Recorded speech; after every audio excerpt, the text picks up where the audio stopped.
Every great civilization begins with abundance, but often ends in its absence. From lush green forests to glass towers, and finally barren deserts, not just in landscape, but in their values, lives, and inner worlds that they inhabit. UPSC in 2024 gave the essay topic Forests Precede Civilizations and Deserts Follow Them. This is not just environmental, it's civilizational, ethical, and even personal. Let's unpack this in 8 meaningful perspectives, each with relevant examples. Number 1, forests as harmony. The origin of coexistence, forests symbolized balance of humans with nature and of needs with limit. Example, the Jaravas and the Baigas, who lived with respect without harming their environment for centuries. Number 2, civilizations, order and outreach. Civilizations brought growth but also control.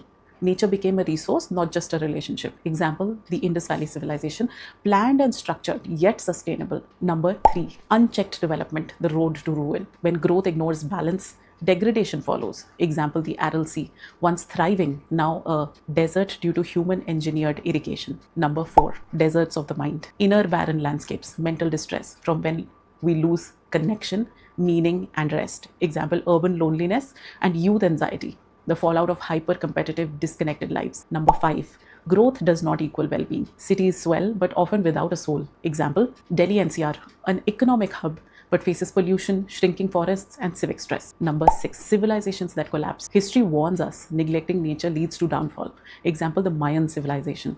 Deforestation and drought played a key role in their collapse. Number 7, conscious civilizations. Growth with a soul. Some societies choose wisely. Example, Bhutan, prioritizing gross national happiness and mandating forest conservation in its constitution. Number 8, the forest within. Regenerating values. This essay ultimately asks us, can we grow not just outwardly but inwardly as well? Example, Gandhi's Gram Swaraj, a model of self-sufficient, mindful, and sustainable life. To conclude, you can say forests precede civilization and deserts follow them only if we forget where we came from. If we remember, we can shape civilizations that grow forests not just from the outside but from the inside as well. The real question is, what kind of society do you want to be a part of? Now that you've explored the deep meanings of this essay, write this in your own words and send it to us. We'll help you improve it with feedback.